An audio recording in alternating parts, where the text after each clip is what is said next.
சுமை சுமந்து சோர்ந்திருப்போரே,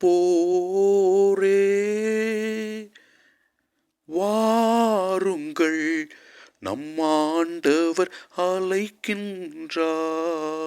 எங்கள் உடல் உள்ள ஆன்மாவை படைத்து அதற்கு தேவையான ஆசீர்வாதங்களை நாள்தோறும் கொடுத்து வழிநடத்துகிற எங்கள் அன்பு ஆண்டவரே, நாங்கள் உமக்கு நன்றி செலுத்துகிறோம். முதல் வாசகத்திலே நாம் பார்க்கிறோம், ஆண்டவருடைய ஆவி என்மேலே அவர் எனக்கு அருள் பொழிவு செய்துள்ளார்.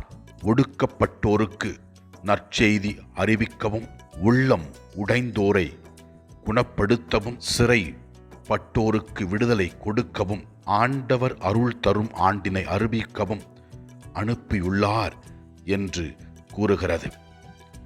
நாம் ஆண்டவரில் மகிழ்ச்சி கொண்டு வாழ வேண்டும் என்று அழைப்பு விடுக்கிறது. இரண்டாம் வாசகத்திலே நாம் பார்க்கிறோம், எப்பொழுதும் இறை வேண்டல் செய்து நன்றி கூறி மகிழ்ச்சியாக இருக்க வேண்டும் என்றும், ஆண்டவர் இயேசு கிறிஸ்து வரும்பொழுது நம்முடைய உடல் உள்ளம் ஆன்மா ஆகியவற்றை காத்து வழிநடத்துவார் என்றும், கடவுள் எப்போதும் நம்பிக்கைக்கு உரியவர் என்றும் விளக்குகிறது.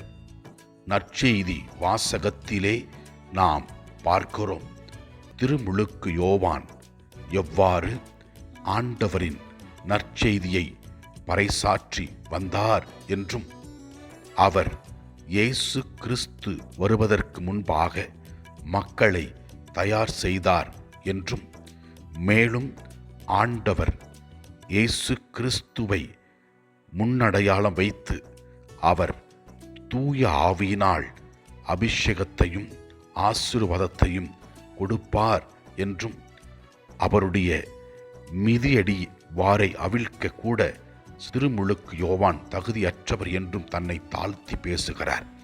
இதோ ஆண்டவருடைய அருள் பிரசன்னத்தில் இருக்கிற நாம், இறை வார்த்தைகளை கேட்கிற நாம், நம்பிக்கையோடு உடல் உள்ள ஆன்மாவை படைத்த ஆண்டவரிடத்திலே நம்மையே ஒப்பு கொடுப்போம். அவர் நமக்கு தேவையான ஆசீர்வாதங்களை கொடுத்து வழிநடத்துவார். ஆண்டவரை நோக்கி நம்முடைய தேவைகளுக்காக ஜெபிப்போம்.